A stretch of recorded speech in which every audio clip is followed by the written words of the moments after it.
Hello, you wonderful people, and welcome to another episode of Untitled Reviews. This being the show where I talk about TV shows that are dramas. For today's episode, I'm going to talk about The Bear, Season 4, Episode 5. A lot of really interesting things went down in this episode, so let's break it down. So, the opening ends up at one of the meetings that Carmi is at, and there's a woman, Georgie, talking about her brother who's an addict, and she's like, right, I'm asking my brother to look after a place while I'm going for my place for like 3 days, and I'm asking him to water this very specific plant. It's a plant that is from our mom's, and she did a lot to make, like, the daughter, Georgie, did a lot to make sure the plant can survive. It's like kind of a way to kind of keep some part of her mom with her, but she's like, I know my brother's, he's struggled with drugs, obviously, like he's sober this amount of days, this amount of hours, and so on and so forth. And for her, it's like, I know, I know he's going to get into mischief. And she's like, no mischief. He's like, don't worry, Georgie, I got this. I'm going to water the plant. But she's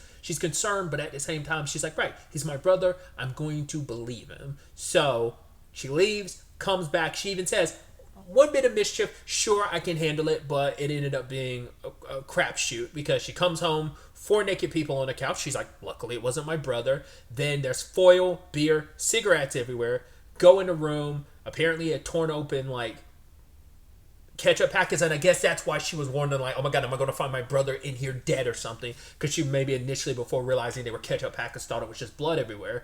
But then she found her brother in the tub in the bathroom, fully clothed, singing a song that was their mom's favorite song, which they actually play that song later in the episode, a later part in the episode rather. And obviously she breaks down crying and just sits on the toilet because she's just had enough. And what does he do? He like sits down, looks at her, and it's like, Georgie, don't worry, I watered the plant. And you're like, wow, that's just not like encompasses so much of like, oh, he did what you said. And it's just kind of like, don't worry, I kept my word. Like that's the mind of an addict, especially someone who isn't, because he fixated on a thing of, yeah, what a plan, I'm gonna do what my sister asked me to. And it is kind of sad, and it makes you wonder where do they currently stand. Obviously we got that little story, but we don't know where they stand. Like, is he even still alive? If he is, like, is he on the outs?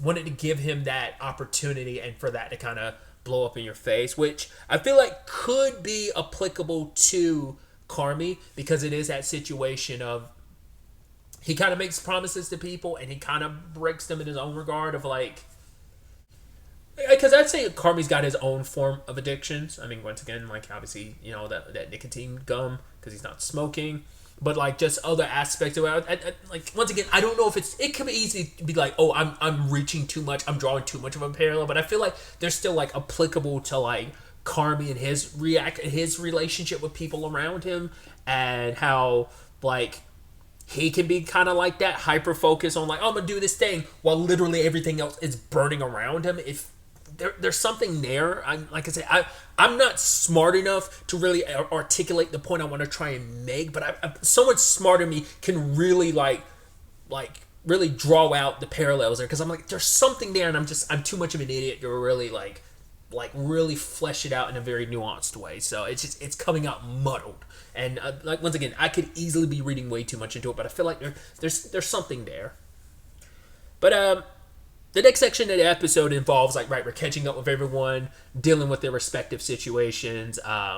Gary knocking back a few balls as he's, like, processing, trying to continuing to learn about the wines. I love him, like, right, it's just the color of the wine. He looks at these 2 bottles. They look exactly the same. Richie, we find out later on, is contending with the fact is he couldn't buy his daughter the bear she wanted because it was expensive. Lo and behold, Frank did. Frank didn't mean to overstep any boundaries and stuff like that. He probably didn't, but it's a complicated thing for Richie, because it's like, I'm setting the ground rules, you going behind my back to do that. It's kind of spit in the face, but it's like, I can't hate you because you're actually a good guy, and I don't want to cause any issues, because even last season he was like, yo, maybe I should back away, but it was Sugared Up was like, no, don't do that. That's crazy. Don't do that. But I'm wondering, is an aspect of it's like, what did Frank mean when he did that? Did Frank do it because he's like, no, no, no, he didn't think much of it. He's like, no, no, I'm just getting her something she wants. Like, it's meant to be a surprise, or did he, because Richie could easily interpret that as, oh, did you not think I had the money for it that I couldn't afford to? And I'm sure Frank would be like, no, no, no, I didn't mean anything like that. It's just, we see like, he's kind of, the little interaction we have with Frank is a little bit of an oddball. He is very like overly sensitive about trying to make things right in this whole three-way situation, not three-way situation, but like the three-way parenting situation between him, Tiff, and Richie, and not trying to overstep any boundaries. We had Sid, first thing she sees in the morning is Adam texting her like, yo, I need to talk to you for a second. We have no idea what that's about. We don't know if she got back to him. Like I said, it seemed like she might have made her decision last episode. She's at least stepping closer to Adam. Maybe she did sign some contract, but nothing's like official yet, so she still hasn't quite gotten there. Or maybe she has, and like I said, it felt like she was making a decision, but like I said, it still felt like a half measure, and I think it is, because I think she still hasn't brought herself to be able to talk about it to Carmi and them, because she made that decision. Once again, you make your decision, you got to stick with it, but she ended up looking for her cleaver because she can't find it, so she called up her dad, which I think is ironic. We all kind of get like that sometimes, where we're looking for something specific, or just there's a very specific reason you called up your parent, but it wasn't necessarily a checkup on them. It's like, I get the whole notion of like, we as kids, we don't always call our parents like we should, I think. And it's sad because she's like, her dad's called her constantly and she's never answered on screen, and even he's like, yo, I haven't talked to you, I've called you, But the only reason why she's calling him is trying to find her cleaver. So she's been so busy with work. She's so divided her attention by like this looming thing of staying at the bear or going working with Adam. And she's let that kind of blind her. She's fixated that on so much that, once again, it's so ironic that she's kind of going in the same direction as Carmi, because he fixated so much on like decisions or lack thereof decisions. And, with season 2, he was so like split, not willing to just take a step back and make a choice. It's like, you didn't really have to choose between the restaurant and Claire. You kind of put yourself in that position because you didn't know how to handle how you felt. And same thing for Sid, not knowing like how to really fully commit to everything. So it's really sad, and her dad's a little sick, and she's like, are you okay? Like, he's like, no, I'm fine, and just try to have a conversation with her, but she's like so busy with everything. And the moment that happened, I was like, something's going to happen to her dad, because it's the moments you get so distracted with life, it's when you're going to have those regrets later of like, why didn't I reach out more? I mean, because obviously it's a thing she kind of took for granted because they lived together for a while. So it's always like, oh, he's always there. We're always around each other. Now we're living separately, and it's harder for him to get in contact with me. It doesn't register in our head like, oh, I'm taking you for granted. Because it's like, it's interesting considering like, well, we know Sid lost her mom at a very young age, but I think for her, it's like, my dad's in good health. Everything's fine. But it's like, you get swept up in life. You take things for granted. Even if you've lost something in your life, I've lost grandparents, and I still feel like I take my parents for granted. Even when you've lost something and you're cognizant of it, you still always kind of on a day-to-day basis still take it for granted. And I think Sid's kind of in that place. But once again, her mind's so focused on other stuff that doesn't even like register in her head. Like, I should be probably concerned about that. But like, because even she's like, are you okay? He's like, oh, I'm fine. And she's just rushing to get off the phone to try and find her cleaver. Like, where is it? And it's kind of interesting. It's like, what's important to you now? And I'm not trying to say her dad isn't important to her. It's just that sad thing, because you know Sid is going to beat herself up about this, because she beats herself up about a lot of stuff, Hell, her at the basketball court being like, okay, if I make this, then that means I'm not a complete loser. What was it? Bitch ass, horrible, yada, yada, yada.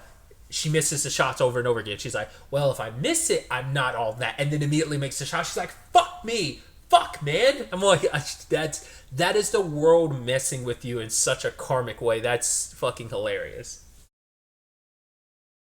You have the situation with Tina and David, where she's cooking something. She's like, I need you to tell me this. She's like, no. She's like, I need you to be honest. He's like, I'm always honest. She's like, no, you kiss my ass like you should, but I need you to be really honest. And he tastes it. He's like, It sucks. And she's like, you're lying. He's like, yeah, I'm lying. I'm like, you guys are so cute. Once again, it's just so adorable because you're also like, how much of that is acting and how much is that you two just like being the married couple you are? Just you getting filmed and paid just to be you on screen. Obviously, you gotta like spice it up even more for the cameras. But I'm just like, it's something. Once again, knowing people are an actual couple just always like makes it extra like sweet and cute and adorable. Those moments that they have. So. But staying with Tina, she had an interesting conversation with Carmi about she's like, right, like we have less like we have less stuff and we're kind of getting screwed over in this, and it's like, we only gonna have enough to maybe cover tonight, and then the next day we're only going to have enough for one component, so we're keeping like dropping down like how many components are on this plate. Initially it was a kind of like compensate, it was 5 to 3, then it was down to 2, now it will be down to 1. And so she's like, I don't want to tell you how to do things because I never want to do that, but she's like, if we would have to have a consistent menu, we'd be able to make things stretch. And Carmi's kind of taking it all in, even though, and she's like, I get it, like you wanted to do all this because she's like, you see, she's like, I know, like she's like, I've only been working here for 5 years, so I'm not trying to tell you, but she's like, I've noticed like you're chasing something. She's like, let me be the one to tell you, you're the shit, babe. You ain't got nothing to prove to anybody. And I think there is something there where like Carmi is driven by his need to. Initially, it was to prove something to his brother, like he could do this, he could do that. It's also to prove it. The Joel McHale's character is to prove it to himself. Like, at the heart of it, it's something he feels like he has to prove to himself. Once again, it's like, I don't know if that's some level. I mean, this is beforehand, but it could still be applicable. What if Carmi's like overcompensating with the fact is, like, once again, like, challenging himself because it's his way to kind of compensate for the fact is he doesn't love this anymore. Once again, gives him something to focus on other than his own love life and just his life in general. So he does ultimately decide like, okay, I'm going to reduce the menu, and he ends up talking to Sid about it. And Sid's like, whoa. And for her, it's like, right, you've been very flip-floppy. All last season, you were so dead set. You changed your mind and be like, oh, we're going to do a chaos menu. We're going to change the menu every day. And he's like, she's like, how do I know you're not going to do that again? He's like, I recognize my mistake. I did that as a challenge to myself, but he's like, it didn't make anything better. I shouldn't have done that because that was unfair to you. And it's like, also bringing up the document changes and updates. He's like, I think it's going to be like, he was saying like it's going to be it's going to make everyone happier. But specifically, he wanted to talk to Sid about something, and I think what was going to be the case is, I think Carmi's trying to bow out of the restaurant business, in particular to Bear. I think he was trying to like give his share and portion of it. I think he wants to give all the leadership to, like, either he'll be a part of it, but he's heavily stepping back and leaving everything to Sid, because it feels like everything's kind of lining up for that. So it's ironic that she's stuck between like, hey, this place that's going to heavily depend on me and a place that I'm already at, that I'm a big part of, but I feel like I'll never kind of really grow out of what I am and it'll never really be mine. I think ironically enough, it's closer to being yours, but it's just things just keep getting in the way. Life just keeps getting in the way, kind of interrupting that conversation from you and Carmi to have. Because Carmi's had, some epiphanies at the end of last season going into this season has really led to a lot of epiphanies for him that he's trying to grow and change and better himself. I love the scene with obviously Nat coming in with Sophie, which is, I think it's kind of ironic that when she was having that Francine conversation, well, we about to text her, and Carm called. Now it's like he's about to have this conversation with Sid, and in comes his sister and niece. Funny. I love that it's like, oh, like, what's her name? It's like, oh, Sophie, and Marcus is like, oh, Sophie Berzato. And she's like, nope, she's taking Pete's last name. And I love that, like, Ted and Neil look at each other and laugh. She's like, shut up, facts. And then it's like, hey, Marcus, do you want to hold her? And then Neil is like, oh, can we hold her? She's like, no, my sweethearts, no. And it's like, even later on when Richie's holding her, and then Fact is like, oh, she said we could do it. He's like, you guys are liars. Like, no, facts don't lie. It's like, but you guys are both-faced liars in this moment. Why would she trust her one and only child with you? She loves you too, but no. And it's probably not you. She probably wouldn't trust a single Fact with her child. Some other things that went down. We had Chester selling Marcus's mom's home, and obviously there's a lot of history there. And obviously he is a designer, but he got into the realtor business, which is so interesting. I'd almost wonder if there's ever going to be a run in between him and Donna. I'm like, do they even really? I don't think they know each other. Like, I wonder, has he ever had any? I mean, he only got his like realtor license like a couple months ago. It's like, of the houses he sold, this is the only one, and it happened to be like the first couple he ended up selling it to. But he's like, no, designing's like still my passion. And it was really interesting because Marcus has a very pessimistic take on like moving, because he looks at it as kind of like a bad thing, because he's like, if you're ever moving, it's because of death. You lost something or someone, or you were bad on money. But then, like,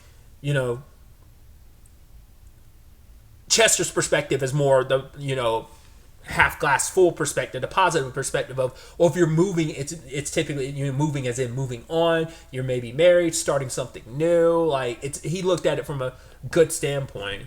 And he's like, yeah, of course I have that perspective, because, I'm wise and all that stuff. So I thought that was just a really neat conversation, just, between Marcus and Chester in that capacity.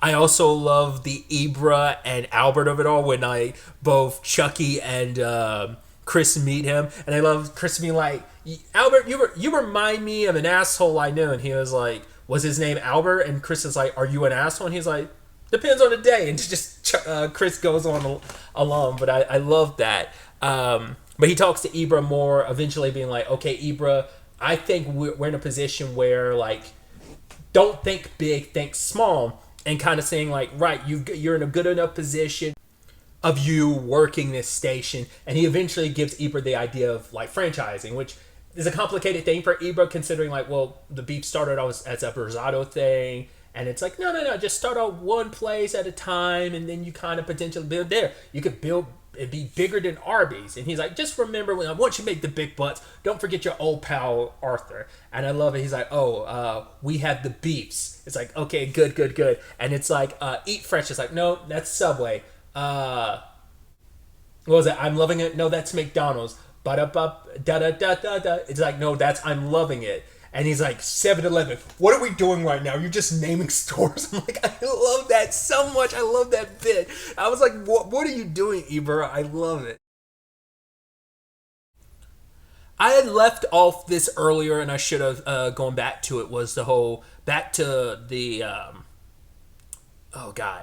the Carm and Sid conversation about, once again, him properly apologizing, or actually saying the words, I'm sorry, not just like rubbing his chest sign. It's like, no, I'm going to actually say the words, and got a little bit more comfortable saying those words.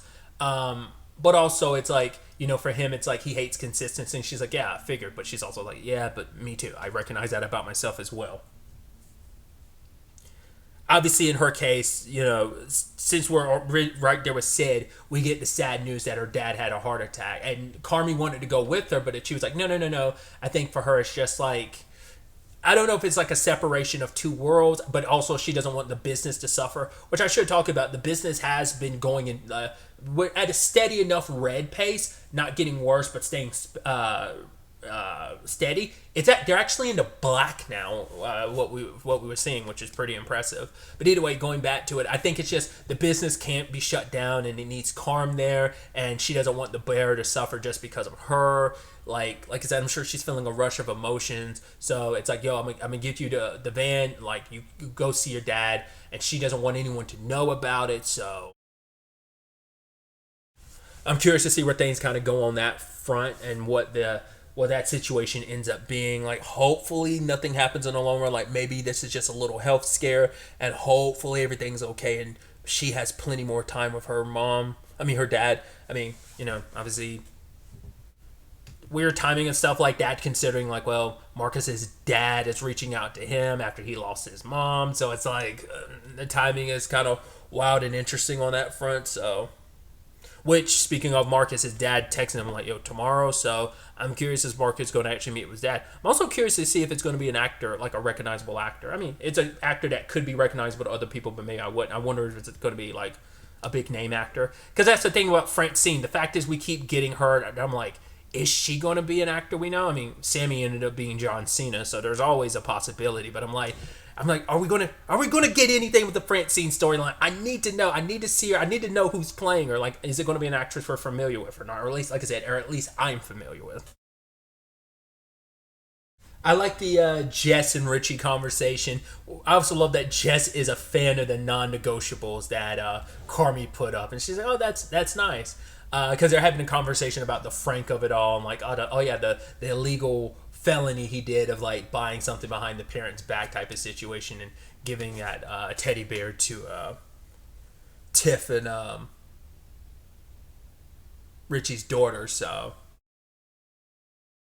I also love her asking the question, being like, "Okay, so about the whole, oh, you Carmi's cousin?" It's like, no. It's like, oh, but you're related to like Nat. It's like, no. Like, wait. So her figuring out, it's like, wait, and then like breaking it back, like, wait, what about Michelle and Steven? And he's like, wait, we haven't gotten there yet because I don't know if it looked like that was a projection. I don't know if that was like it looked like they were writing that out. Like, I guess Jess was trying to give a breakdown of everything. But I love Nat coming in there and like getting introduced to Jess and be like, wait, why are we hiring more people? He's like, I'm sorry, I already did that, And then she meets Renee and Garrett too, and it's just like, oh, I guess you guys were hired too. I think it was Garrett or Renee being like, should we call you Sugar? She's like, no, Natalie. They're like, okay, perfectly fine. It's like, well, we know there's weight behind that name Sugar, so. But either way, I just love that bit of kind of worlds collide because this is her first time in the restaurant since having her baby. So it is, isn't it? Because yeah, I'm pretty sure she didn't step into the restaurant episodes 9 or 10, if I remember correctly. Because to be fair, most of episode 10's outside the restaurant. It's the it's Ever's closing. So, but either way, another angle to this episode is the dessert that Marcus finished. And Carmi tastes it, and it's like, yo, it's great. And he's like, oh, also you missed a piece to it. And it's like, oh, well, he eats the whole thing. It's like, right, we're gonna have to like, get this ready and shipped out. But it's like, yo, how are we gonna compensate? He's like, don't worry, I got that firepower for you. And it's freaking Luke. I'm like, yeah. So Luca's gonna be around recurring this season. I'm like, hell yeah, dude. I love him taking a bite out of it and looks to Marcus and he's like, fuck you. I love that. And even his back and forth with Sid later on and the whole chives thing, which is funny, him doing like trying to do a Chicago accent and stuff like that, which is funny because we've all heard Will Poulter do an American accent, so it is extra funny in that regard. But the back and forth, because he's not officially hired here, he's acting as a stage, and it's like, well, you're not really going to get paid, you're kind of above all that, but it's like, nah, he's calling in a favor because he's willing to help out the bear because him and Carmi got history, but also him and Marcus. I thought it's like that's pretty sick. I even love it's like, oh, when Nat stepped in, she's like, hey, Sophie, these are the bears, and she's like, except I don't know. He's like, I'm Luca, and it's like, yeah, got introduced to 4 new people out of nowhere. It's like, right, no more hiring people. It's like, well, to be fair, Carmi specifically made the decision to bring in Luca, once again, as a stage, so it's not the same thing as hiring, so it's a little bit more acceptable. So yeah, some very interesting developments. I'm curious to ultimately see where all of this ends up taking us going forward into the next episode, especially with the Sid side of things. I wonder, will that be a focus of next episode or just a part of next episode?